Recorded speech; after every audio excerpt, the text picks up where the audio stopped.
আমন্ত্রণ দেশ জনপদ লাইভে, সঙ্গে আছে আমি ইশিকা আজিজ। দেশ জুড়ে বাড়ছে করোনার প্রকোপ। এ নিয়ে আরো জানাতে এই মুহূর্তে টাঙ্গাইল থেকে যুক্ত হচ্ছেন সহকর্মী অভিজিৎ ঘোষ। অভিজিৎ, জেলায় এ পর্যন্ত করোনায় কতজন শনাক্ত হয়েছেন, পর্যাপ্ত কিট মজুত রয়েছে কিনা বিস্তারিত জানাবেন। জি, আপনি জানেন যে এখন পর্যন্ত টাঙ্গাইলে করোনা পরীক্ষা শুরু হয়নি, যদিও 2 দিন আগে তারা করোনা পরীক্ষার কিট পেয়েছেন। তবে এই টাঙ্গাইল জেনারেল হাসপাতালে 250 এবং টাঙ্গাইল মেডিকেল কলেজের জন্য 400 কিট বরাদ্দ করেছে সরকার।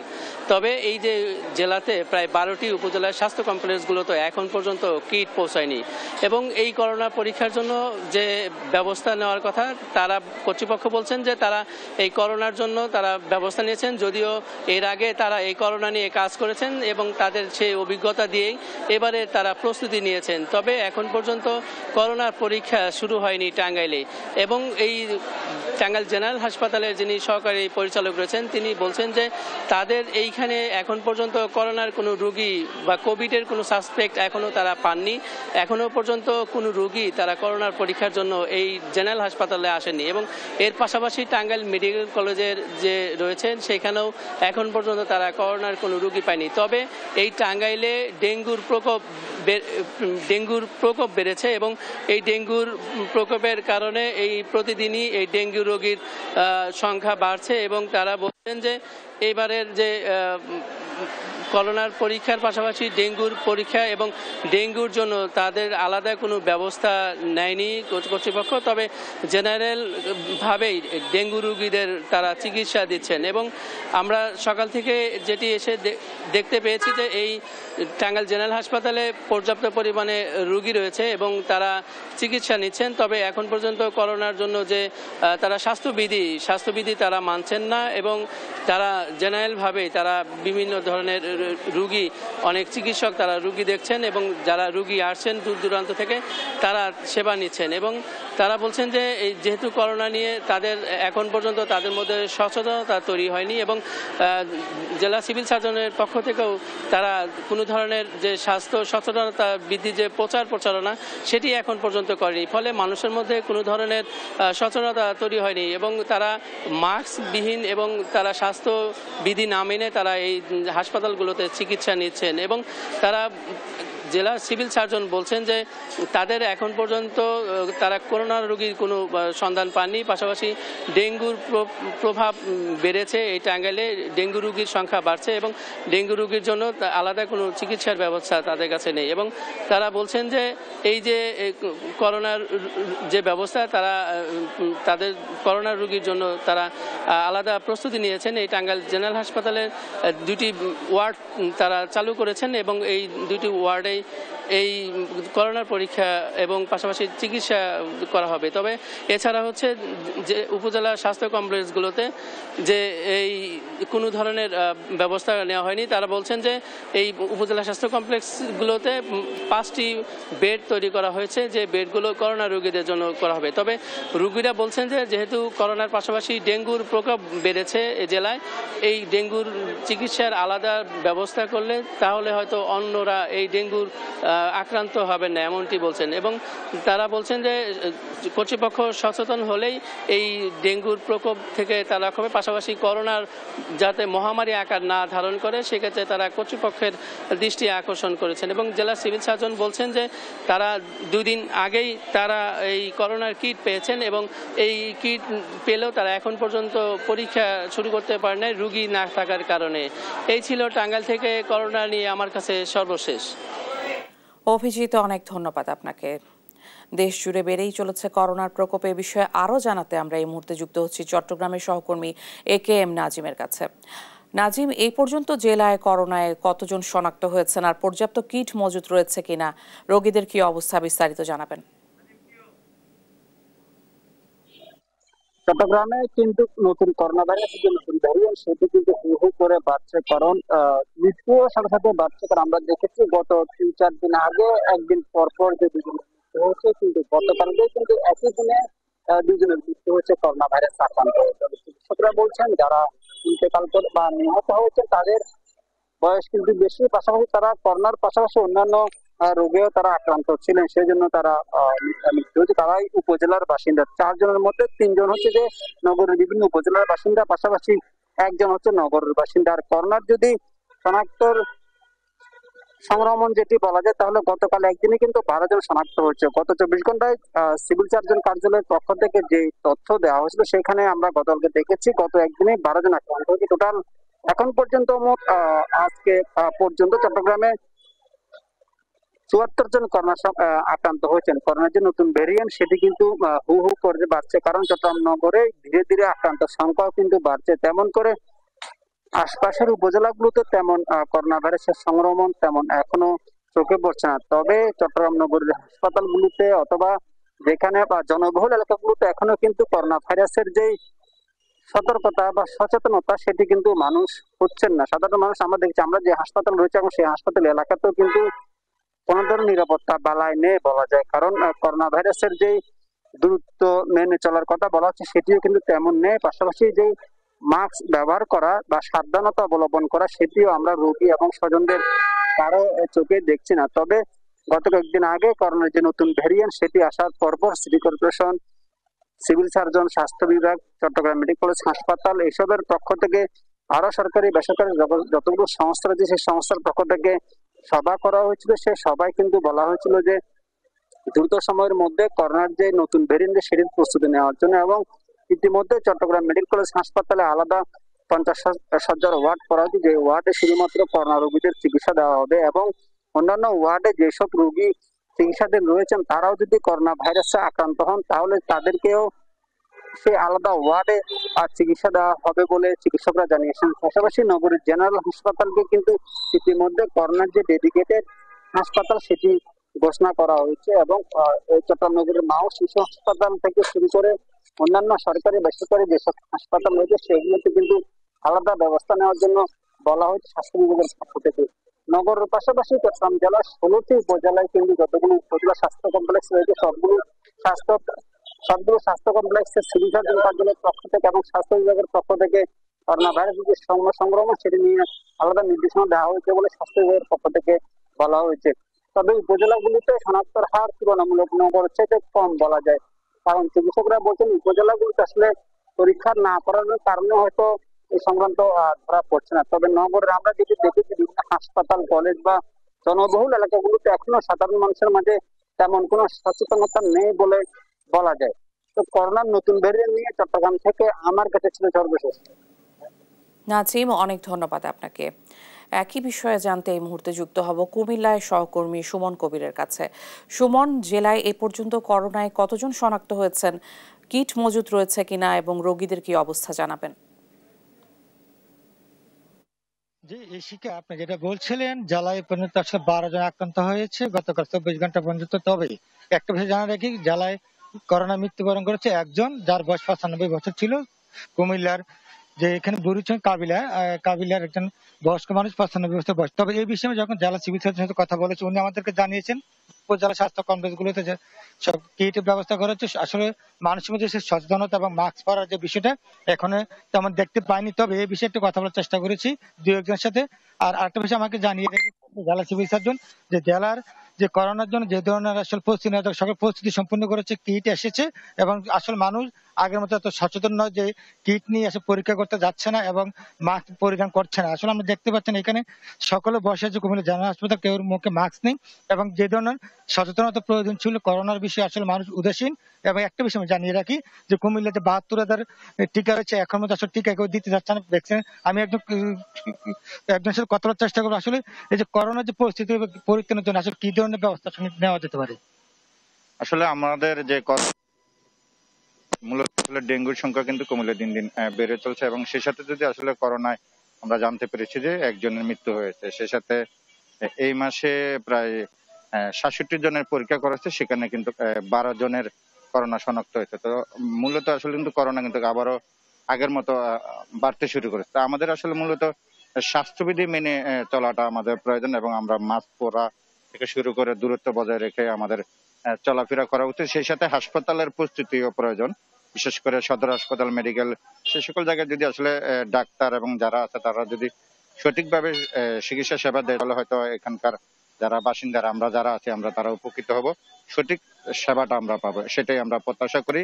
এই পরিস্থিতিতে, করোনা এবং ডেঙ্গু পরিস্থিতিতে আমাদেরকে স্বাস্থ্য বিভাগ সক্রিয় ভূমিকা রাখবে, সেটাই আমাদের প্রত্যাশা। যেটা বলছিলেন যে কুমিল্লা যে করোনার যে ব্যাপক পরিস্থিতি আসলে শুরু হয়েছে এবং জেলা প্রশাসন সমন্বয়ে একটা কমিটি গঠন করা হয়েছে, সকলকে সচেতন করা হয়েছে। সেই সাথে সাথে করোনার সাথে ডেঙ্গুর আসলে প্রভাব বৃদ্ধি সবকিছু মিলে বলা হচ্ছিল করোনা পরিস্থিতি দিন দিন খারাপ হতে যাচ্ছে। এই ছিল যদি সচেতনতা না বৃদ্ধি পায় তাহলে করোনা পরিস্থিতি না বৃদ্ধি পায়। এই ছিল কুমিল্লা থেকে সর্বশেষ ইশিকা। সুমন, অনেক ধন্যবাদ আপনাকে। করোনা নিয়ে বিস্তারিত জানছিলাম সহকর্মীদের কাছে। দেশ জুড়ে বেড়েছে ডেঙ্গুর প্রকোপ। এই মুহূর্তে যুক্ত হচ্ছে বরিশালে সর্বশেষ সংক্রমণের খবর জানাতে যুক্ত হচ্ছেন সহকর্মী শাকিল মাহমুদ। শাকিল, জেলায় ডেঙ্গু আক্রান্তের সংখ্যা কেমন, হাসপাতালে প্রয়োজনীয় চিকিৎসা সেবা মিলছে কিনা বিস্তারিত জানাবেন। দেখুন, বরিশালে কিন্তু প্রতিনিয়তই ডেঙ্গু রোগীর সংখ্যা বাড়ছে এবং গত 24 ঘন্টায় বরিশাল বিভাগের যে 6টি জেলা আছে সেই প্রতিটি জেলার হাসপাতালে কিন্তু এখন পর্যন্ত 136 জন রোগী নতুন করে ভর্তি হয়েছে এবং 424 জন রোগী কিন্তু বর্তমানে চিকিৎসা নিচ্ছে হাসপাতালগুলোতে। আমরা হাসপাতালগুলোতে গিয়ে যেটা দেখেছি যে আসলে বেশিরভাগ রোগী যে ডেঙ্গুর যে চিকিৎসার যে নিয়ম সেই নিয়ম তারা মানতে চান না, তারা কিন্তু অনেকটা মশারি না টানিয়েই চিকিৎসা গ্রহণ করছে। এর পাশাপাশি তাদের সাথে যখন এ বিষয়ে কথা হয় যে কি কারণে আসলে তারা মশারি না টানিয়ে এভাবে চিকিৎসা নিচ্ছেন, তখন কিন্তু তারা বিভিন্ন ধরনের অজুহাত দিচ্ছে। কেউ বলছে যে হাসপাতাল থেকে সরবরাহ করা হয়নি, আবার কেউ বলছে যে তাপমাত্রায় অত্যাধিক আসলে গরম থাকার কারণে তারা মশারি টানাচ্ছে না। তবে হাসপাতাল কর্তৃপক্ষ বিষয়টি কিন্তু তারা জানিয়েছেন যে রোগী অনুযায়ী তাদের কিন্তু পর্যাপ্ত মশারি সরবরাহ রয়েছে বলে কিন্তু তারা দাবি করেছেন। এর পাশাপাশি রোগীদেরকে কিন্তু প্রতি মুহূর্তে সচেতন হওয়ারও কিন্তু তারা আহ্বান জানিয়েছেন। আমরা এ বিষয়ে কথা বলেছিলাম বরিশালের যিনি স্বাস্থ্য বিভাগের প্রধান আছে ডাক্তার শ্যামল কৃষ্ণ মণ্ডল, তার সাথে তিনি যেটা জানিয়েছেন যে বরিশালের মধ্যে কিন্তু সবচেয়ে বেশি আসলে ডেঙ্গুতে এই মুহূর্তে আক্রান্ত আছে বরগুনাতে, এবং বরগুনাতে এখন পর্যন্ত যে বরিশাল বিভাগে 8 জন রোগী ডেঙ্গুতে আক্রান্ত হয়ে মারা গিয়েছে, তার মধ্যে 5 জনই কিন্তু বরগুনার বলে তিনি জানিয়েছেন। এবং তিনি যেটা বলছেন যে আগে শুধুমাত্র বর্ষাকালে ডেঙ্গু রোগে আসলে আক্রান্তের সংখ্যা বাড়লেও এখন কিন্তু বছরের 12 মাসই কিন্তু ডেঙ্গু রোগী হাসপাতালে ভর্তি থাকে বলে কিন্তু তিনি জানিয়েছেন। এবং এর প্রধান কারণ তিনি বলছেন যে আসলে অসচেতনতা। বিভিন্ন জায়গায় আসলে পানি জমে থেকে কিন্তু আসলে এই ডেঙ্গু রোগ ছড়াচ্ছে বলে কিন্তু তিনি জানিয়েছেন। এবং এই মুহূর্তে তিনি যেটা বলছেন যে যেহেতু প্রতি মুহূর্তেই আসলে ডেঙ্গু রোগীর সংখ্যা হাসপাতালগুলোতে যেহেতু বাড়ছে, সেই কারণে আসলে বর্তমানে কিন্তু তারা যেটা জানিয়েছে যে সচেতনতার কিন্তু কোনো বিকল্প নেই এবং প্রতিটি জায়গায় কিন্তু আসলে তারা প্রচারণা চালাচ্ছে বলে কিন্তু দাবি করেছে স্বাস্থ্য বিভাগ। এর পাশাপাশি সিটি কর্পোরেশন, পৌরসভা এবং ইউনিয়ন পরিষদ এবং উপজেলা পরিষদ থেকেও কিন্তু আসলে প্রচারণা চালানো হচ্ছে বলে কিন্তু জানিয়েছে স্বাস্থ্য বিভাগের পরিচালক। তিনি বলেছেন যে প্রতিটি জায়গায় কিন্তু তারা দফায় দফায় মিটিং করেছেন। এর মধ্যে কিন্তু বরগুনাতেও তিনি বেশ কয়েকবার গিয়েছেন বলে কিন্তু তিনি জানিয়েছেন। এবং আসলে একটা সময় বরিশালে ঢাকা থেকে আসলে আক্রান্ত রোগীর সংখ্যা বাড়লেও এখন কিন্তু বরিশালেই কিন্তু রোগী আক্রান্ত বেশি হচ্ছে বলে কিন্তু তিনি জানিয়েছেন। এর আগে তিনি বলেছেন যে কোরবানি বা ঈদে কিন্তু বিভিন্ন সময় যারা ঢাকা থেকে আসলে বরিশালে আসতো ঈদ পালন করতে, তারা কিন্তু বিভিন্ন সময় আসলে রোগে আক্রান্ত হয়ে কিন্তু বরিশালে চিকিৎসা নিত বলে কিন্তু তিনি জানিয়েছেন। আমরা একটু এখানে যারা হাসপাতালে রোগী আছে বা রোগীর স্বজন আছে তাদের সাথে কথা বলবো। আসলে ডেঙ্গুর ওয়ার্ডগুলোতে আমরা গিয়ে দেখেছি যে কেউ আসলে মশারি না টানিয়েই চিকিৎসা নিচ্ছে। এটা আসলে আপনাদের ভয়ের কারণ কিনা? এই ডেঙ্গু আরো ছড়িয়ে পড়তে পারে কিনা? হ্যাঁ, যে অবস্থা মানে দিন দিন যাচ্ছে বা ডেঙ্গুর আক্রান্ত মানুষ আরও অনেক বাড়ছে। আর বিশেষ করে আমাদের বরিশালে বর্জ্য ব্যবস্থা এবং সিটি কর্পোরেশনের পক্ষ থেকে ওভাবে কোনো পরিষ্কার করা হয় না। আর বিশেষ করে আমাদের বরিশাল শেরেবাংলা মেডিকেলে যেভাবে পরিষ্কার পরিচ্ছন্নতা থাকার প্রয়োজন বা যেটা দরকার সেটা আসলে সেভাবে হয় না। কিন্তু সরকার যদি এই বিষয়ে গুরুত্বপূর্ণ না দেয় বা গুরুত্ব না দিয়ে আসছে তাহলে আরও ভবিষ্যতে আরও ডেঙ্গু আক্রান্ত বরিশালে বেশি হতে পারে। আমরা কিন্তু কথা বলছিলাম এখানে যারা রোগীর স্বজন আছে তাদের সাথে, তারা কিন্তু অনেকটাই আতঙ্কিত যে আসলে ডেঙ্গু ছড়িয়ে পড়ার বিষয়ে কিন্তু তারা আতঙ্কিত। আমরা একটু আরেকজন রোগীর স্বজনের সাথে যুক্ত হতে চাই যে সব জায়গায় আসলে অসচেতনতা আমরা দেখছি, পানি জমে আছে বিভিন্ন জায়গায়, আতঙ্কিত কিনা আপনারা? হ্যাঁ, অবশ্যই আতঙ্কিত। আসলে আমরা এরকম আতঙ্কিত থাকতে চাই না। আমরা চাই না আমাদের কোনো স্বজন এভাবে অনাকাঙ্ক্ষিতভাবে হারিয়ে যাক, এবং আমাদের সকলের আরো সচেতন হওয়া উচিত বলে এটা আমি মনে করি। আসলে সবারই কিন্তু একটাই আহ্বান যে যাতে সিটি কর্পোরেশন বা সংশ্লিষ্ট যারা আছে তারা যেন এই বিষয়ে ব্যবস্থা গ্রহণ করে এবং শহর পরিষ্কার পরিচ্ছন্ন রাখতে যেন তারা ভূমিকা পালন করে, এমনটাই কিন্তু দাবি জানাচ্ছে স্থানীয়রা। আমরা হাসপাতালগুলোতে যেটা বলছিলাম যে হাসপাতালগুলোতে কিন্তু আসলে ডেঙ্গু রোগীরা অনেকটাই অসচেতন, তারা কিন্তু আসলে মশারি না টানিয়েই চিকিৎসা নিচ্ছে। এর ফলে আশপাশে যারা অন্য যে রোগী যারা আছে যারা চিকিৎসা নিচ্ছে এই হাসপাতালে এসে, তারা কিন্তু অনেকটাই আতঙ্কিত। পাশাপাশি সেই রোগীর স্বজনরাও কিন্তু আতঙ্কিত। তারা জানিয়েছে যে এই এখন যারা ডেঙ্গু রোগী আছে তাদের যদি তারা যদি সচেতন না হয় তাহলে কিন্তু এই ডেঙ্গু রোগটা কিন্তু ছড়িয়ে পড়তে পারে বলে কিন্তু তারা আতঙ্কিত বলে কিন্তু তারা জানিয়েছেন। এবং যাতে প্রতিটি জায়গা যেন পরিষ্কার পরিচ্ছন্ন রাখা হয় সেই বিষয়ে যেমন সিটি কর্পোরেশন, পৌরসভা, ইউনিয়ন পরিষদ যেমন সচেতন হওয়া জরুরি, ঠিক তেমনি সর্বস্তরের জনগণকে এই ডেঙ্গু প্রতিরোধে সচেতন হওয়ার আহ্বান জানিয়েছে কিন্তু স্বাস্থ্য বিভাগ। তো বরিশাল থেকে এতটুকুই ছিল আমার কাছ থাকা সব শেষ। শাকিল, অনেক ধন্যবাদ আপনাকে। বরিশাল থেকে ডেঙ্গু সংক্রমণের তথ্য জানছিলাম। এবারে খুলনায় সংক্রমণের সর্বশেষ পরিস্থিতি জানাতে যুক্ত হচ্ছেন সহকর্মী নূর ইসলাম রকি। রকি, জেলায় ডেঙ্গু আক্রান্তের সংখ্যা কেমন আর হাসপাতালে প্রয়োজনীয় চিকিৎসা সেবা মিলছে কিনা বিস্তারিত জানাবেন।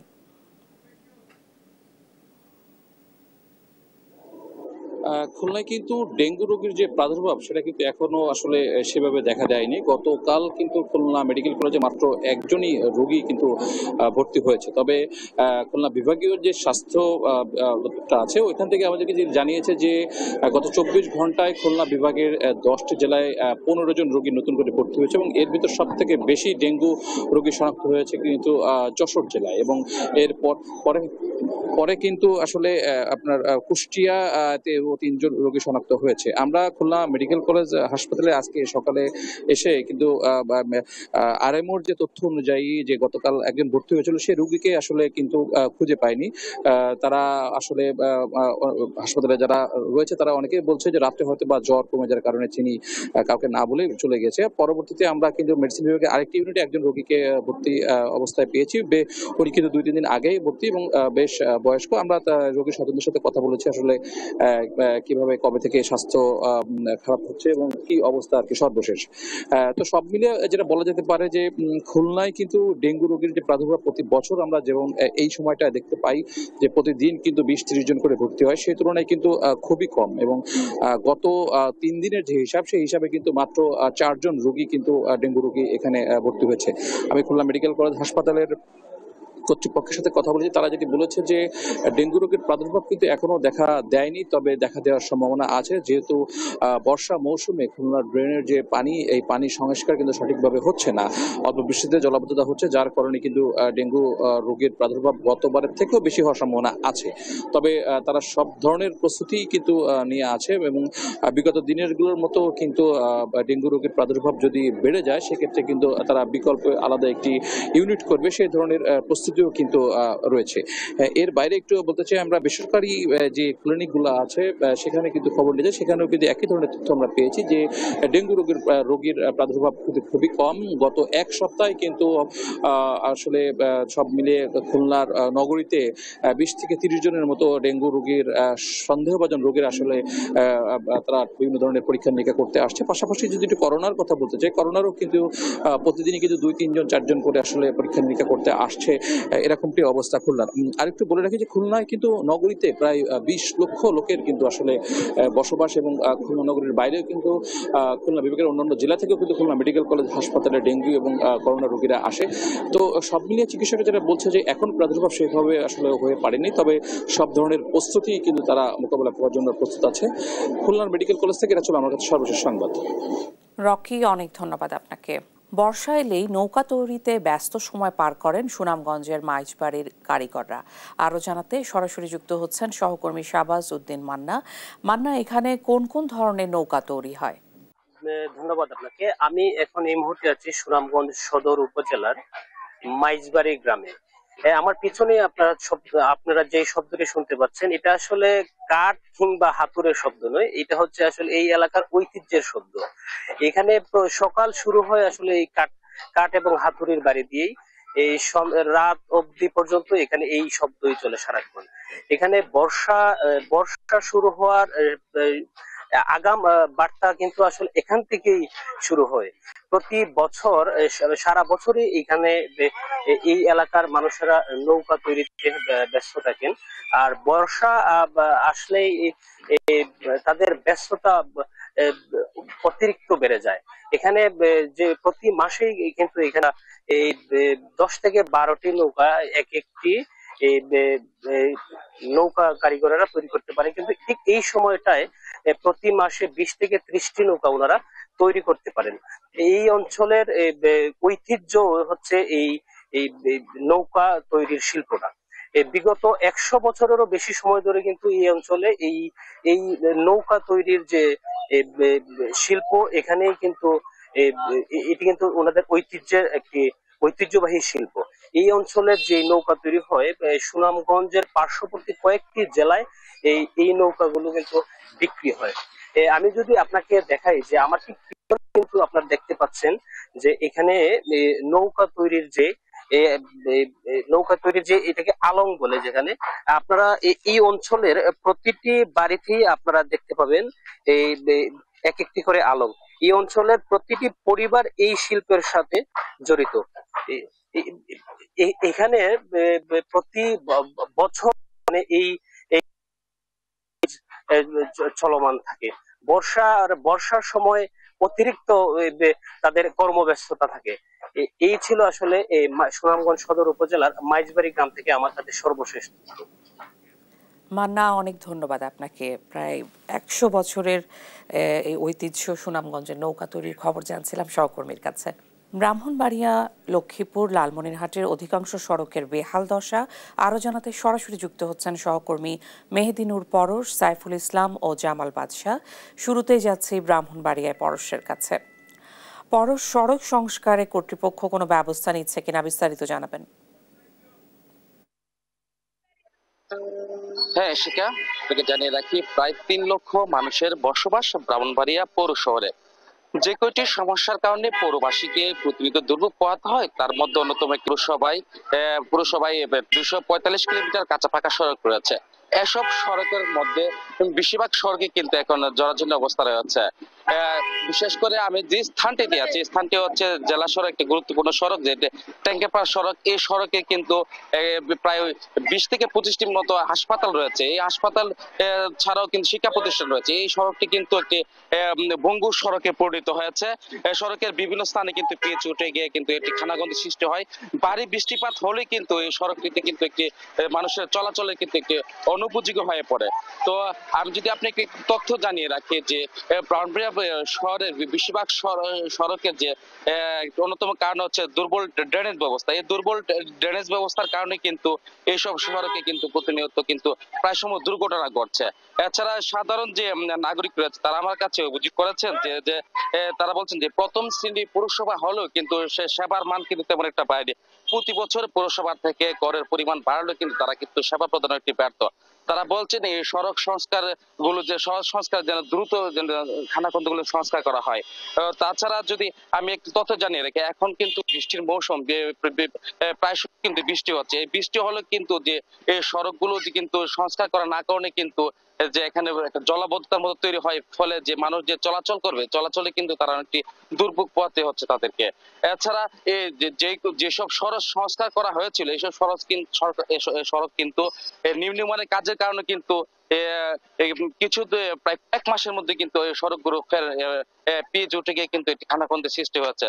ফলে যারা প্রায় সময় কিন্তু সড়কে দুর্ঘটনা ঘটছে, তাই সাধারণ মানুষ কিন্তু আহত হচ্ছে।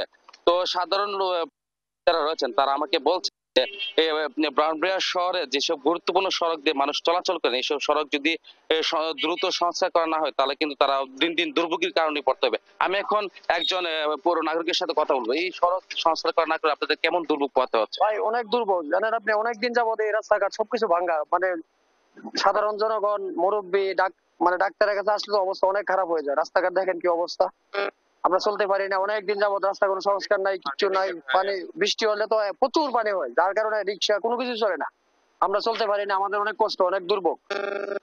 আমরা চাই আমরা ভালোভাবে দ্রুত গতিতে আমাদেরটা হোক। ধন্যবাদ।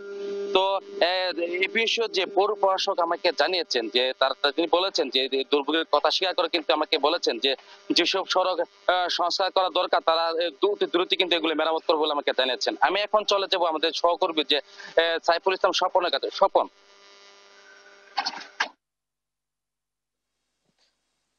পরশ, আপনি যেমনটি জানাচ্ছিলেন যে ব্রাহ্মণবাড়িয়া রাস্তার খবর, আমরা এই মুহূর্তে রয়েছি লক্ষ্মীপুর পৌরসভায়। লক্ষ্মীপুর পৌরসভা প্রাণ কেন্দ্র যেটাকে বলা হয় যে আব্দুল গনি হেডমাস্টার রোড। এই যে লক্ষ্মীপুরের যে আব্দুল গনি হেডমাস্টার রোড সহ যে লক্ষ্মীপুরের যে অন্যান্য রাস্তা রয়েছে, আমি আপনাকে যদি দেখাই, এই যে রাস্তা দিয়ে মানুষ যেভাবে চলাচল করতেছে, এই রাস্তা দিয়ে গত 3 থেকে 4 বছর ভাঙাচোরা এবং যান চলাচল উপযোগী ছিল। বর্তমানে এই 2-3 মাসের রাস্তাটি কাজ শুরু ধরার পরও এই রাস্তা দিয়ে এখন পর্যন্ত শেষ না হওয়ার কারণে রাস্তা দিয়ে যান চলাচল অনুপযোগী হয়ে পড়েছে। এছাড়াও রয়েছে এই রোডে দুটি স্কুল রয়েছে, কিন্ডারগার্টেন এবং একটি প্রতিবন্ধী স্কুল। এখানকার যে শিক্ষক আমাদেরকে জানিয়েছেন যে এখানকার যে প্রতিবন্ধী শিক্ষার্থীরা এখানে আসে তারা আসলে অন্য সাহায্য নিয়ে চলাচল করতে হয়। তারা এখানে এই রাস্তা নষ্ট হওয়ার কারণে এখানকার স্কুলের ছাত্রছাত্রীরা আসতে পারে না। এছাড়াও যে লক্ষ্মীপুরে পৌরসভার 9 নম্বর ওয়ার্ড বা 12 নম্বর ওয়ার্ড, 13 নম্বর ওয়ার্ড, 14 নম্বর ওয়ার্ড এবং 15 নম্বর ওয়ার্ডের বেশিরভাগ রাস্তার বেহাল দশা রয়েছে।